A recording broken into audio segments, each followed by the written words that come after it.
34 ans n'a disparu que depuis quelques heures, mais sa famille commence déjà à s'inquiéter. Une crainte qui s'accentue lorsque sa voiture est retrouvée abandonnée à plusieurs kilomètres de chez lui. On a retrouvé environ 500 grammes de cannabis. Il y avait des douilles d'un calibre 22.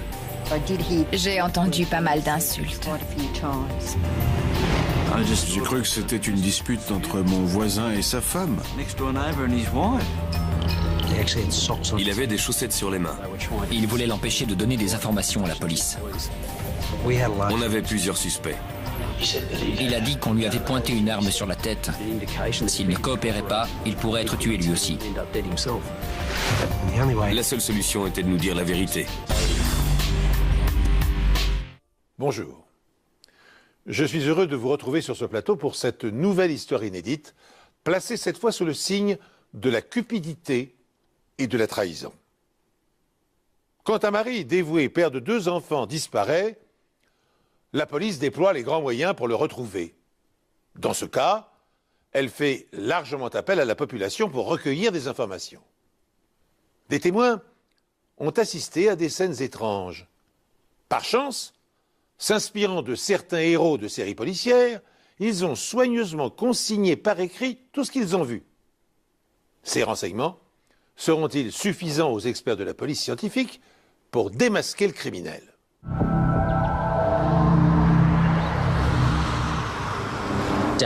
La femme de Danny Wosley a signalé la disparition de son mari le mardi. C'était le père d'une famille très soudée et ses proches étaient très inquiets pour lui.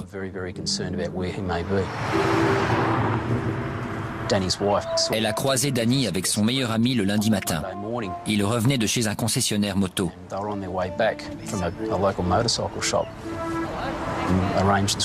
Elle a demandé à Danny d'aller chercher l'un de leurs enfants chez son père en fin de journée. Danny avait discuté avec sa femme et il était convenu qu'il aille chercher son fils le soir. Et le fait qu'il n'y soit pas allé était vraiment inhabituel. C'est ça qui prouvait qu'il n'avait pas simplement décidé de passer la soirée dehors, mais bien qu'il avait disparu.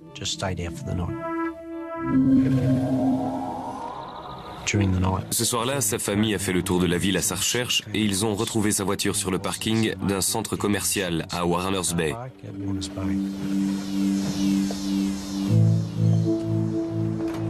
Alors que la police sécurise la zone autour de la voiture de Danny Wosley, elle découvre un autre véhicule appartenant à un homme dont la disparition a été signalée le même jour. On savait que Mark Banks était censé passer en jugement le mercredi suivant sa disparition.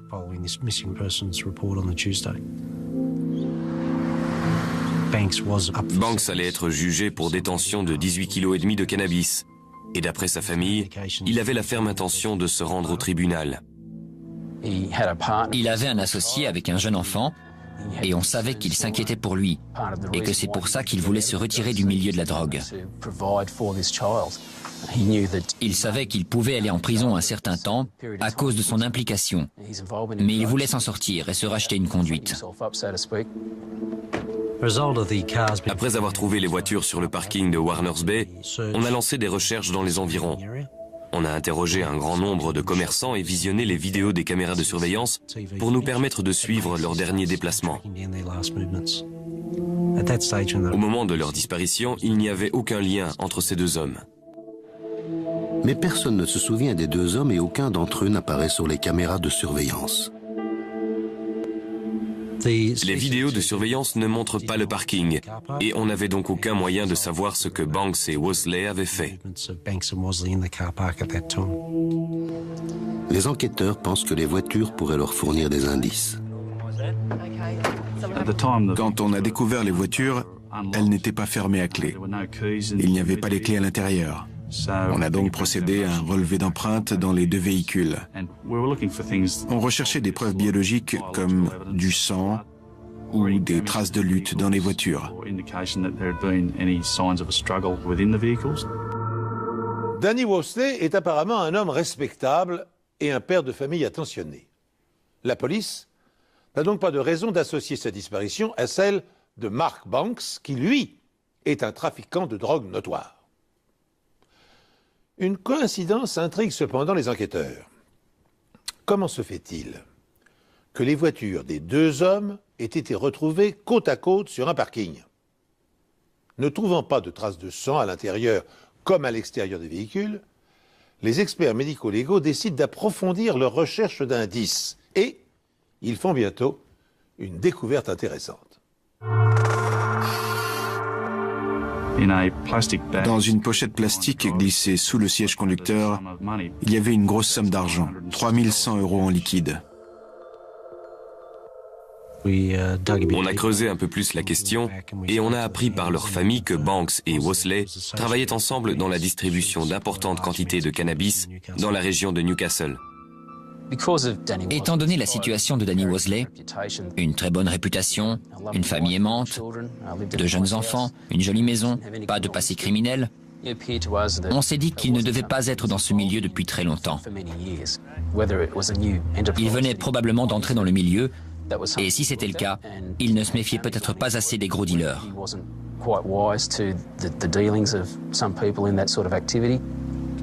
À ce moment-là, on a compris que notre enquête ne serait peut-être pas qu'une simple affaire de disparition.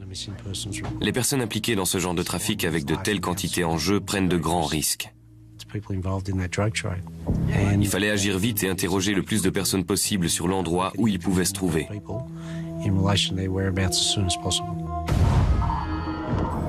Mais en faisant cela, la police risque de provoquer les trafiquants.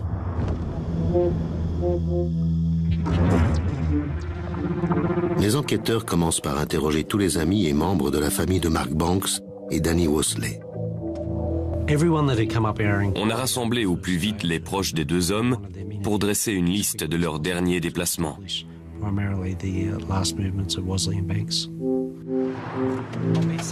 L'un d'entre eux est Kevin Naismith. Il se trouvait avec Danny le jour de sa disparition et sa déposition était plus importante.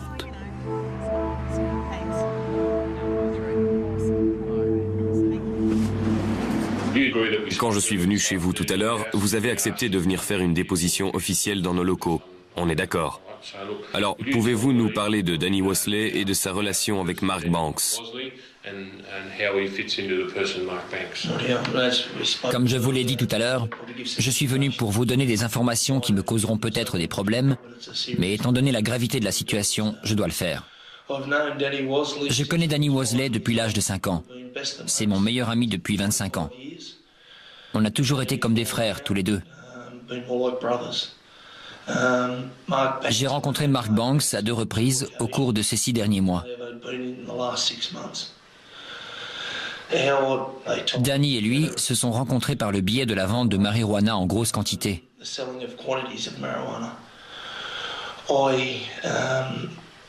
J'ai commencé à vendre de la marijuana avant Noël, c'est-à-dire en décembre 98.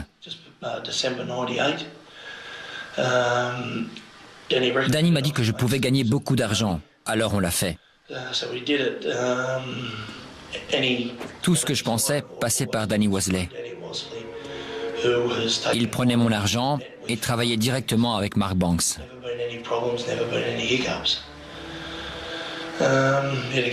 Il n'a jamais eu aucun problème, ni aucun accrochage. Je sais que ça peut m'apporter des problèmes, mais je vends environ 1 kilo de marijuana chaque semaine. Étant donné la quantité de drogue en jeu, ce n'étaient pas des petits dealers. C'était des intermédiaires. Ce sont eux qui fournissent les dealers dans la rue.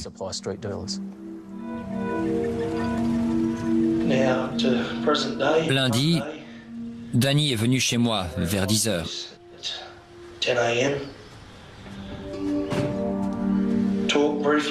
On a parlé de choses et d'autres. Kevin nous a dit qu'il s'était vu ce jour-là, mais que Danny l'avait quitté aux alentours de midi pour aller faire une transaction avec Mark Banks. J'ai donné à Danny 7500 € en liquide pour qu'il me prenne 1,5 kg. Et il m'a répondu qu'il reviendrait me voir dans l'après-midi ou dans la soirée. Mais je ne l'ai pas revu. J'étais pas trop inquiet parce que Danny est comme moi. Il n'est pas très fiable à ce niveau-là. Je ne me suis pas inquiété jusqu'à ce que sa femme m'appelle vers 23 heures. Parce qu'elle savait pas où était Danny.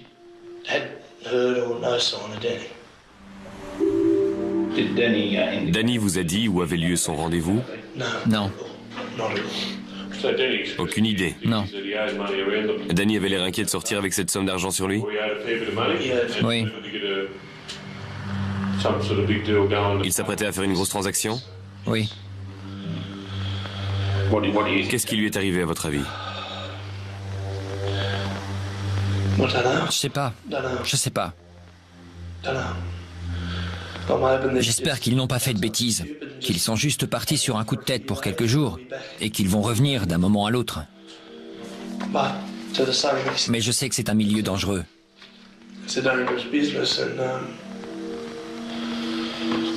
Non, j'ai pas envie d'y penser. Le jour de sa disparition, Danny transportait une somme importante et il avait rendez-vous avec un grossiste pour se procurer de la marijuana. Le témoignage de Kevin Nesmith est capital. Il confirme que la disparition de Danny Wosley est vraisemblablement liée à celle de Mark Banks, les deux hommes étant impliqués dans un trafic de stupéfiants. Tandis que les policiers orientent leurs recherches vers les milieux de la drogue, un événement se produit qui accrédite cette piste.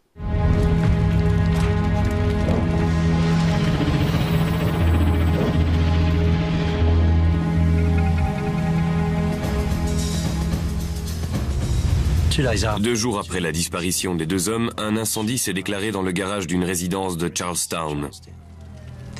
Et ce garage appartenait à Kevin Nesmith. Quand la police est arrivée sur les lieux, Kevin Nesmith a montré un message sur lequel il était écrit « Méfie-toi, tu es le prochain ».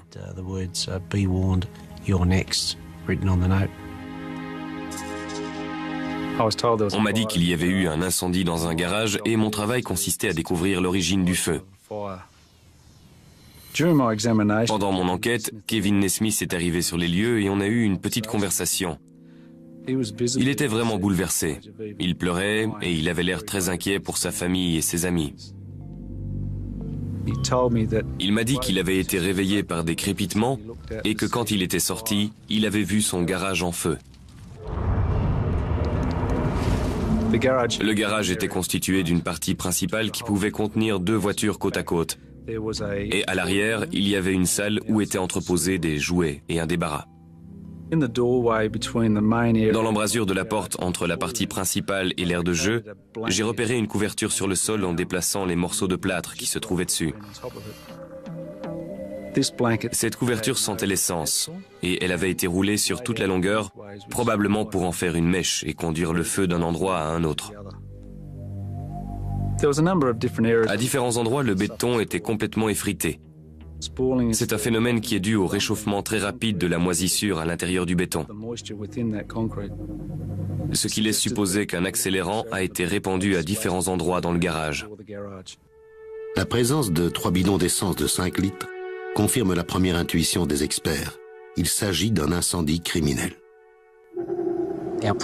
Notre première intuition a été qu'il y avait d'autres personnes impliquées dans la disparition de Danny Wosley et de Mark Banks, et que ces personnes menaçaient Kevin Nesmith pour qu'il arrête de donner des informations à la police en lui disant qu'il pourrait bien être le prochain sur leur liste. Cette succession d'événements laisse penser aux enquêteurs que les deux hommes portés disparus ont dû être exécutés par des parrains de la drogue. Kevin Nesmith, le meilleur ami de l'un d'entre eux, a fourni des informations à la police. Et il a été aussitôt la cible de menaces et d'un incendie criminel. Une organisation mafieuse chercherait-elle à éliminer tous les témoins encore en vie? Le lendemain de l'incendie, Kevin Nesmith nous a dit que Danny et Mark avaient rendez-vous avec d'autres hommes et qu'ils étaient peut-être responsables de leur disparition.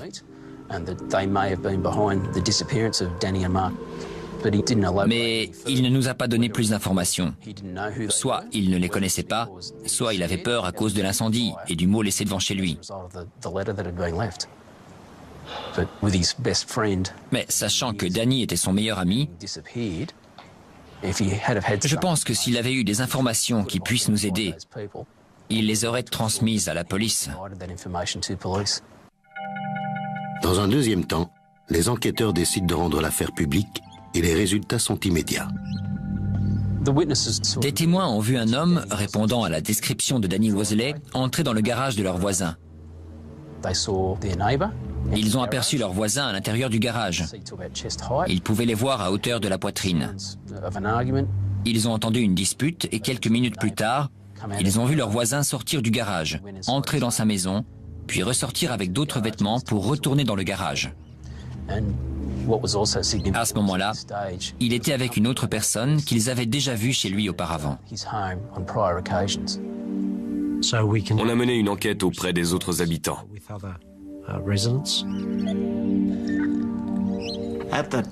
À cette époque, j'étais chauffeur de taxi et je rentrais chez moi pour déjeuner. J'étais en train de manger dans ma voiture en attendant le client. Quand j'ai entendu des éclats de voix, c'était deux hommes qui avaient l'air très en colère.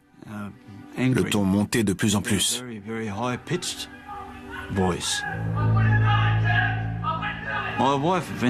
Ma femme est venue à la fenêtre et elle m'a regardé d'un air interrogateur. J'ai juste haussé les épaules et la dispute a repris de plus belle. Je ne savais pas sur quoi portait la dispute, mais j'ai entendu pas mal d'insultes. Et puis j'ai entendu des bruits, comme si quelqu'un avait été projeté le long de la porte coulissante. Et je crois me souvenir d'avoir entendu ce bruit 3 fois. J'ai cru que c'était une dispute entre mon voisin et sa femme. Mais les voisins, qui se sont les premiers manifestés auprès de la police, semblent convaincus d'avoir entendu plus qu'une simple dispute conjugale. Les témoins ne se trouvaient qu'à quelques mètres du garage et de la maison où ça s'est passé. Ils ont perçu d'autres bruits qu'ils ont décrits comme les cris d'un homme qui suppliait qu'on lui laisse la vie sauve. Il disait « Je ne l'ai pas fait. S'il te plaît, Kev, le fais pas. » Environ 30 minutes plus tard, les témoins ont vu une personne sortir d'une voiture de sport bleue et entrer dans la maison. Et ces témoins ont pu voir que cette personne était Mark Banks. Ils n'ont jamais vu Danny ou Mark ressortir de la maison de leur voisin. Le voisin en question était Kevin Nesmith, le meilleur ami de Danny Wosley. Selon ces témoignages, Kevin Nesmith aurait tué son meilleur ami ainsi que Mark Banks avec l'aide d'un complice. On savait qu'il y avait Kevin Nesmith, mais aussi un autre homme dont on ne connaissait pas le nom. Les voisins ont vu cet homme repartir avec les voitures de Danny et Mark en fin d'après-midi.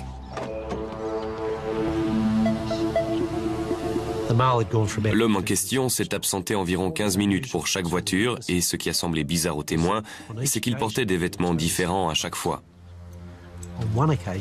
Une fois, il avait des chaussettes sur les mains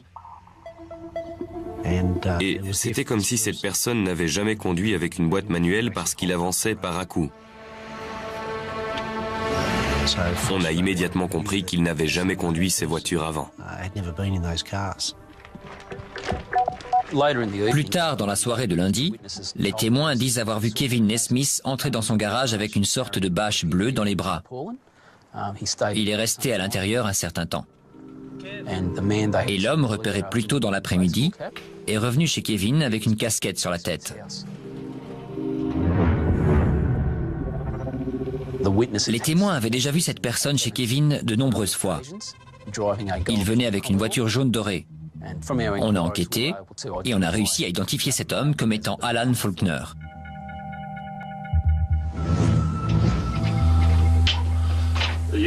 Êtes-vous Kevin Nesmith? Tout à fait. J'ai un mandat de perquisition m'autorisant à fouiller votre maison. Je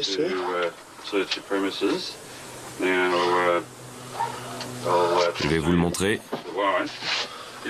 Vous avez de la lumière? Bien sûr. Les choses que nous recherchons concernent un meurtre et la vente de substances illicites. Vous comprenez? Oui. Juste une question, Kevin. Êtes-vous en possession d'une arme? Non.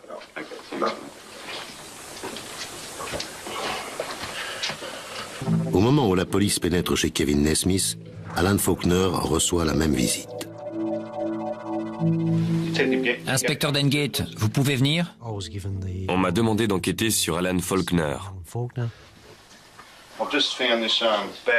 J'ai trouvé cette valise sous le lit avec des sachets remplis d'herbes.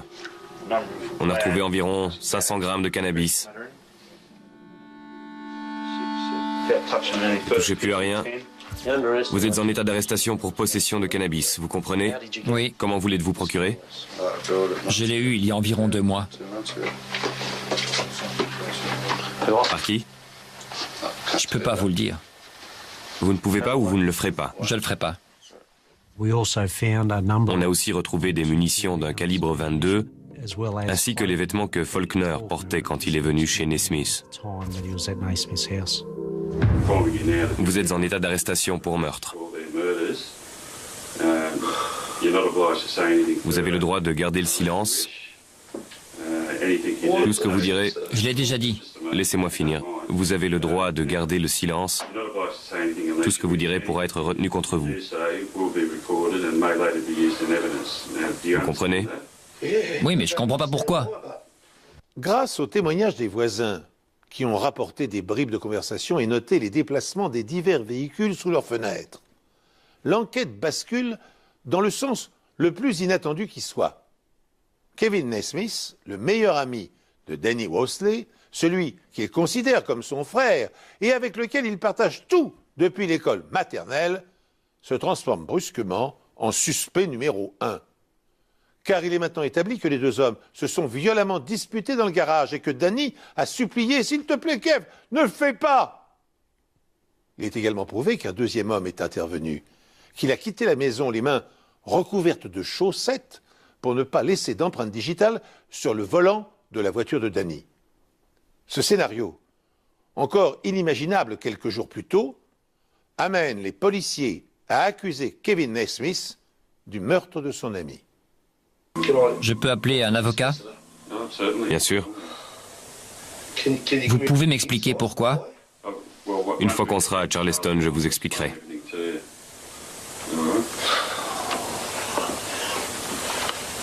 C'est une blague. Une amitié de 25 ans, ça veut rien dire pour vous? Kevin Naismith disait être le meilleur ami de Danny et qu'il ne comprenait pas comment on pouvait l'accuser de l'avoir tué.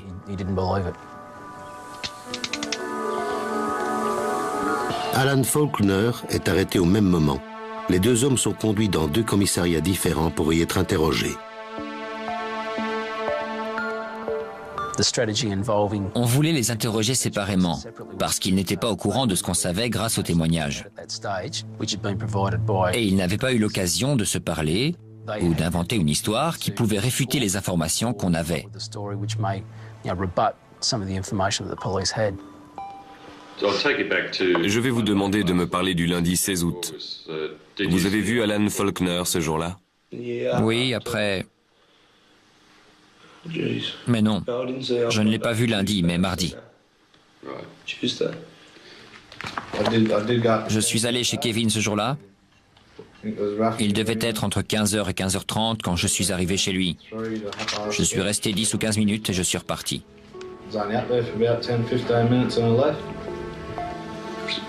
Donc vous n'avez pas vu Alan Faulkner ce jour-là? Non.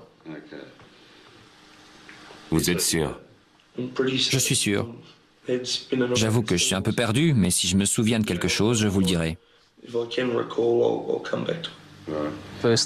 D'abord, on a demandé à Kevin de nous raconter sa version des faits. Quand avait-il vu Danny pour la dernière fois et qu'est-ce qu'il avait fait depuis? Je crois qu'il venait de boire un soda et il m'a dit qu'il fallait que je lui donne mon argent parce qu'il y avait un changement de plan et il fallait qu'il y aille. Il ne m'a rien dit de plus. Je lui ai donné mon fric et il est parti vers 14h. Vers 14h.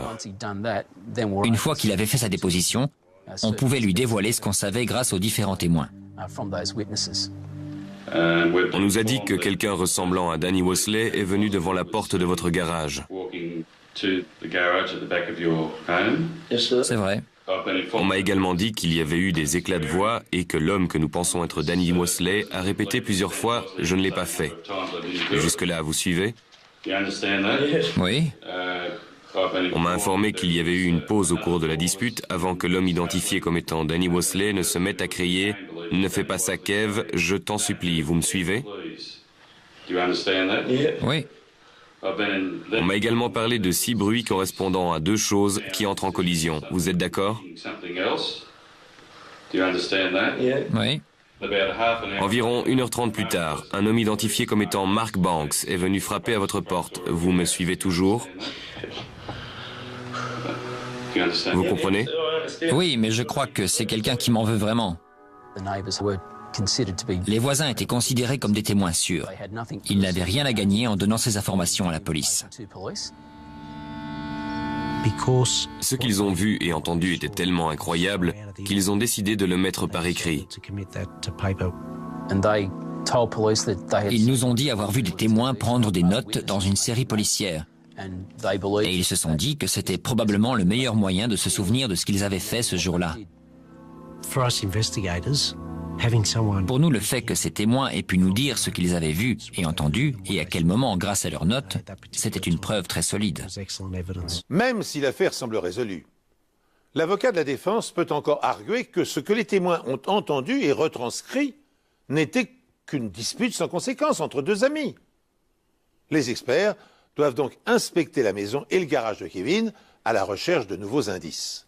Et ils doivent trouver les preuves matérielles qui permettront à un procureur d'ordonner la tenue d'un procès.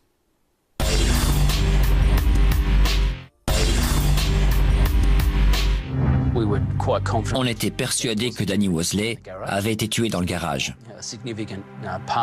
Nos recherches se sont donc concentrées sur les preuves scientifiques permettant d'affirmer que Danny Mosley avait bien été tué dans ce garage. 2 douilles d'un calibre 22 ont été retrouvées dans le garage. L'une était dans l'entrée et l'autre sur le sol vers le fond du garage. On a ensuite identifié 5 petits trous dans le mur d'aggloméré du garage. Derrière ce mur, il y avait un arbre, duquel on a extrait une balle. La taille et la forme de la balle correspondaient aux douilles d'un calibre 22 découvertes dans le garage. Il y a un coffre sur l'étagère du haut. Dans la chambre, il y avait un coffre qui n'était pas fermé à clé et qui contenait 2 balles. L'une avait été utilisée et l'autre non. On dirait un étui de 5 cartouches de calibre 22. C'était très important pour l'enquête, parce que Kevin Nesmith avait dit à la police qu'il n'avait pas d'arme à feu. Il y avait donc une incohérence. Pourquoi avait-il des balles s'il n'avait pas d'arme? Il y avait un sac plastique bleu au fond du salon.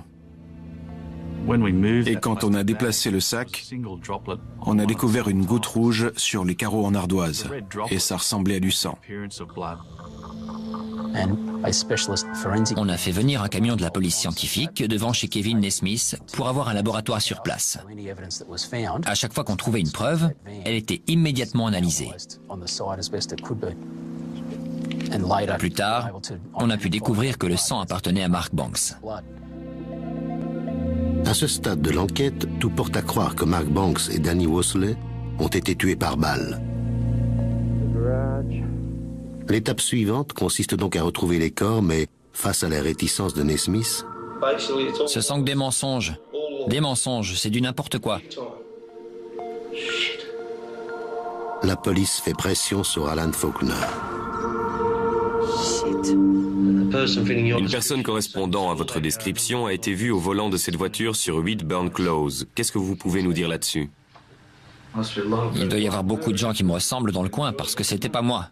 Or, le soir où la famille de Danny a retrouvé sa voiture abandonnée sur le parking, les voisins de Naismith ont affirmé l'avoir vu entrer dans son garage avec une bâche en compagnie d'Alan Faulkner. Cette information, qui s'ajoute à la découverte de cartouches et d'une trace de sang appartenant à Mark Banks, confirme la thèse de la conjuration. Naismith et Faulkner ont bien attiré Wolseley et Banks dans un piège dans le but de les éliminer. Une personne correspondant à votre description a été vue ce soir-là vers 21h devant le garage de Kevin Naismith. Qu'est-ce que vous avez à dire? J'étais à la maison avec ma femme. Comment? J'étais chez moi. Vous êtes sûr? Vous niez les faits? Oui. Cette personne a été vue en train de traîner une bâche dans le garage avant que la porte ne se referme derrière elle. Est-ce que c'était vous? Non, Donc, vous n'étiez pas là-bas ce soir-là? absolument pas. Plus tard dans la soirée, les voisins voient un 4x4 équipé d'une remorque reculer devant la porte de garage. Le lendemain, le 4x4 ainsi que Kevin Naismith ne sont plus là. Kevin est contraint de se justifier auprès de la police. Kevin nous a dit qu'il était allé à Williamstown avec Faulkner pour travailler dans une carrière de sable et qu'ils étaient restés là-bas la journée de mardi pour revenir le soir. Qui est votre employeur?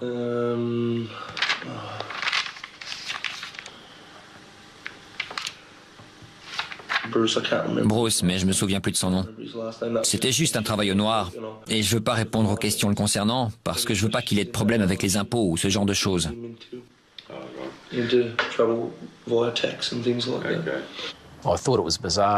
J'ai trouvé ça bizarre qu'un homme accusé d'un double meurtre refuse de donner le nom de son employeur.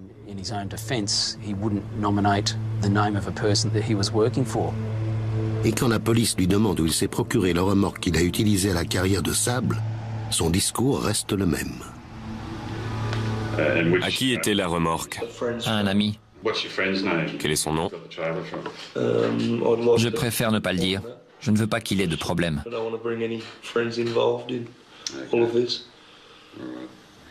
Pendant l'interrogatoire, on nous a dit qu'un avocat s'était présenté au commissariat et qu'il voulait parler à Kevin. L'interrogatoire a donc été suspendu pour que Kevin puisse bénéficier de ses conseils. Vous voulez faire une déclaration écrite? Sur cette preuve? Oui. Non. Et à partir de ce moment, il n'a plus voulu continuer. Mais Alan poursuit son récit.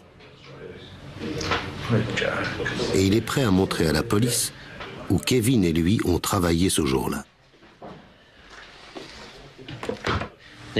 Vous savez que vous n'êtes pas obligé. Vous êtes prêt à le faire?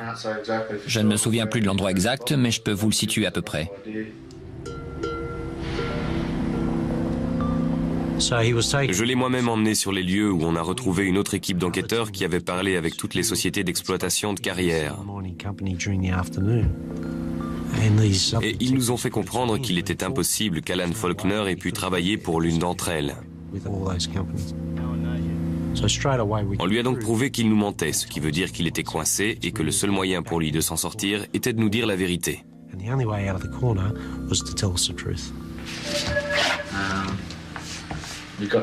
On est allé chez lui et il m'a demandé de conduire les voitures quelque part. Vous lui avez demandé pourquoi? Je lui ai demandé ce qu'il y avait et il m'a dit qu'il s'était passé quelque chose et qu'il fallait éloigner les voitures quelque temps. Des gars l'avaient arnaqué et il s'était vengé. Qu'est-ce que vous avez dit? J'ai dit d'accord. Et vous lui avez demandé ce qui était arrivé à ces hommes? J'ai pas posé de questions. J'ai fait ce qu'il m'avait demandé de faire pour être débarrassé. Dites-moi exactement ce qui s'est passé avec la bâche. Quand je suis revenu, il avait ramené une remorque et il m'a demandé de l'aider à porter quelque chose. Il a ouvert la porte et j'ai vu les deux bâches. Elles étaient longues et lourdes. On les a soulevées pour les mettre dans la remorque. Il y avait un peu de sang sur le sol et j'en ai déduit que c'était des corps ou quelque chose qui saignait. Et c'est à peu près tout ce que je sais là-dessus.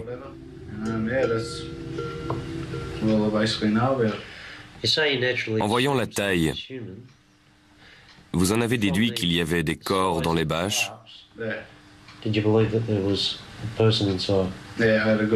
Oui, c'est ce que je me suis dit.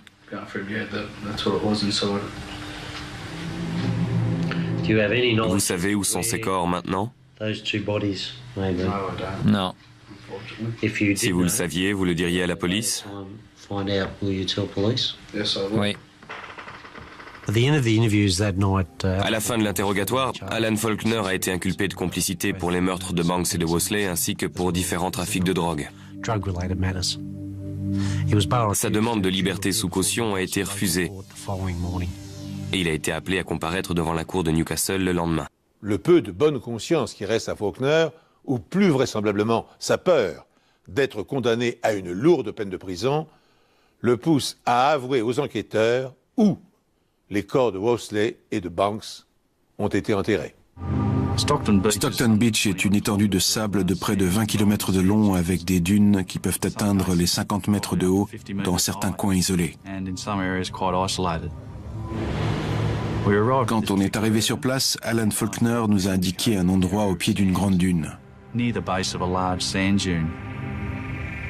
Au premier coup d'œil, l'endroit n'avait rien d'extraordinaire. Il y avait une capsule de bière, un mégot de cigarette et ce qui semblait être un morceau de bois brûlé. C'était comme si quelqu'un avait fait un feu de camp. Mais ce n'est pas un feu de camp ordinaire. D'après ce que Faulkner dévoile à l'inspecteur Dengate, c'est aussi un cimetière. Vous avez dit, il est venu me chercher pour aller à Stockton Beach, où on s'est garé derrière une dune. On a creusé un trou assez grand pour y mettre 2 corps. Une fois le trou creusé, on a mis les 2 bâches dedans. Jusqu'ici, vous êtes d'accord? Ils ont enterré les 2 corps le mardi matin avant de les recouvrir avec du sable. Je suis resté sur la plage avec mon quad. Il est revenu plus tard dans la soirée avec du bois et de l'essence. C'est bien ce que vous avez dit? Oui.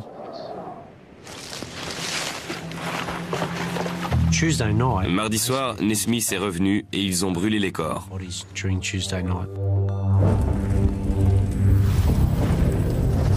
Les 2 hommes rentrent chez eux et Nesmith est interrogé par la police au sujet de la disparition de son ami. Mercredi soir, ils y sont retournés et ont découvert que l'un des 2 corps n'était pas entièrement brûlé. Les corps n'étaient pas entièrement brûlés, alors il les a soulevés pour que je mette du bois en dessous. Ils ont donc été obligés de déterrer les corps et de les brûler de nouveau pendant la nuit.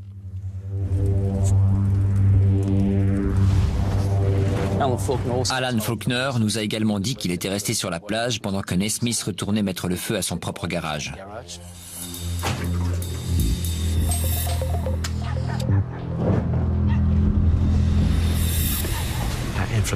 D'après Faulkner, il a fait ça dans l'unique but de s'innocenter auprès de la police. Et il a écrit le mot lui-même pour faire croire qu'il y avait d'autres personnes impliquées dans la disparition de Wosley et Banks. D'après mes souvenirs, ils sont à peu près par là. Sur cette zone, là où il y a les petits morceaux de bois brûlés. La police doit maintenant vérifier la véracité du témoignage d'Alan Faulkner.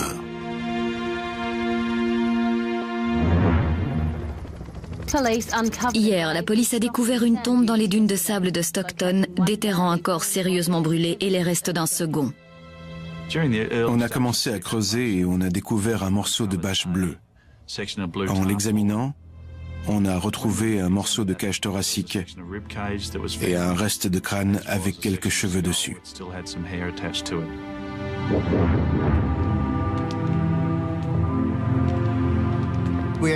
On a fait des radios du corps qui se trouvaient dans la bâche et on l'a identifié comme étant celui de M. Banks. Et on a retrouvé une balle quasiment intacte dans le cerveau et les fragments d'une 2e balle dans la tête. L'examen a montré que la balle était entrée par l'arrière du crâne, ce qui indiquait qu'on lui avait tiré dessus par derrière.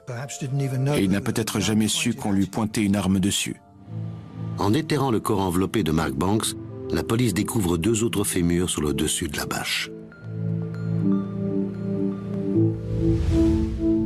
En prélevant la moelle de l'os et en la comparant avec l'ADN de sa famille, on a pu confirmer qu'il s'agissait des restes de M. Wosley. On serait en droit de penser qu'après la découverte des cadavres dans les dunes de Stockton Beach, le dossier des enquêteurs est suffisamment étayé pour leur permettre d'inculper Naismith de double homicide. Eh bien, il n'en est rien. Pour être recevable et relier Naismith à la scène de crime sans ambiguïté, le témoignage de Faulkner doit être corroboré par des preuves scientifiques. Chez Kevin Naismith, on a vu qu'un portillon était fermé avec un morceau de corde orange et on a retrouvé cette même corde autour des bâches qui ont été déterrées. Dans un panier à linge, on a aussi trouvé une serviette rouge qui ressemblait beaucoup à la serviette rouge qu'on avait retrouvée dans le sable. Le mégot de cigarette pouvait forcément nous apprendre quelque chose. Et c'est la première chose qu'on a ramassée et envoyée au labo. L'ADN retrouvé sur ce mégot de cigarette correspondait à celui de Kevin Naismith. On avait donc la preuve de la présence de Naismith à Stockton. Et grâce au témoignage d'Alan Faulkner, les enquêteurs découvrent d'autres preuves. Il a emmené les enquêteurs à un autre endroit situé à quelques kilomètres du cimetière.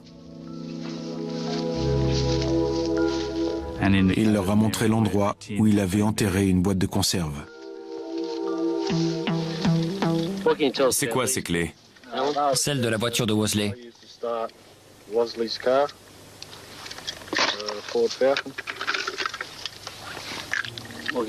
Celle-ci? Celle de la voiture de Banks. Mark Banks et Danny Wosley, tous deux âgés d'une trentaine d'années, ont été assassinés au mois d'août dernier. Leurs corps calcinés ont été exhumés des dunes de Stockton. Mark Banks a reçu une balle dans la tête. La cause officielle de la mort de Danny Wosley reste inconnue. Aujourd'hui, le procureur général Wayne Creasy a déclaré à la Cour suprême de Newcastle que Kevin Naismith avait tué les deux hommes parce qu'il pensait qu'il l'avait escroqué dans un trafic de drogue. L'accusation présentera un témoin qui a entendu Kevin Naismith dire qu'il s'était fait escroquer à Sydney et qu'il comptait bien se venger des personnes responsables. D'après Faulkner, Naismith avait l'intention de régler ses comptes avec ceux qui lui avaient volé de l'argent. Faulkner lui avait donné une batte de baseball et il était venu en renfort au cas où les choses tourneraient mal. Wosley et Naismith sont entrés dans le garage pour essayer une arme avec laquelle ils ont tiré dans le mur du garage.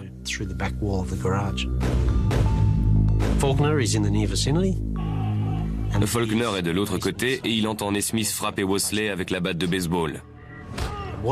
Et peu de temps après, Banks arrive sur les lieux. Il entre dans la maison par la porte de devant.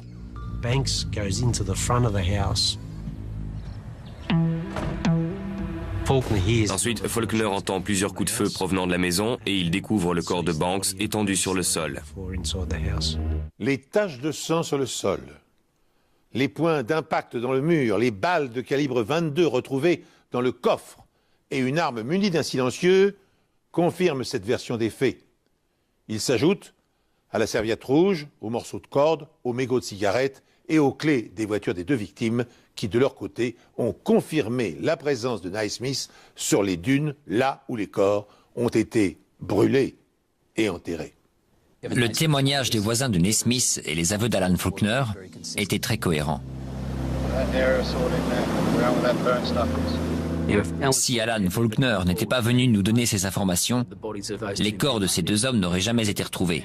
Pas plus que le mégot de cigarette et toutes les preuves permettant d'inculper Naismith. Il n'aura fallu que 2 heures au jury pour délibérer. Kevin Naismith a été jugé coupable des 2 meurtres. Kevin Naismith pensait qu'il allait prendre le pouvoir du marché du cannabis et il a tué Banks et Wosley pour faire comprendre aux autres qu'il ne fallait pas se moquer de lui. Le juge Justin Dunford a condamné Naismith à 33 ans de prison avec une peine de sûreté de 25 ans. Quant à Alan Faulkner, je n'ai pas cherché à discuter de peur d'être le prochain. condamné pour complicité de meurtre, il est libéré de prison en 2002. Et il a lui-même été tué quelques mois après sa sortie.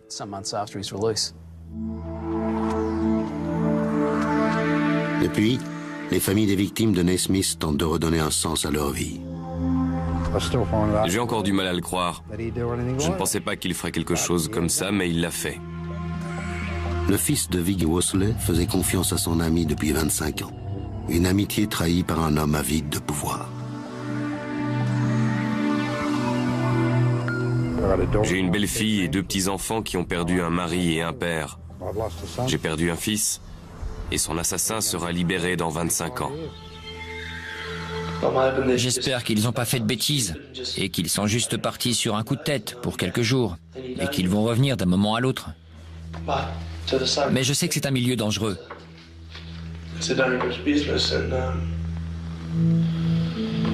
Non, j'ai pas envie d'y penser. Kevin Naismith ne pourra espérer une liberté conditionnelle qu'à partir de 2024.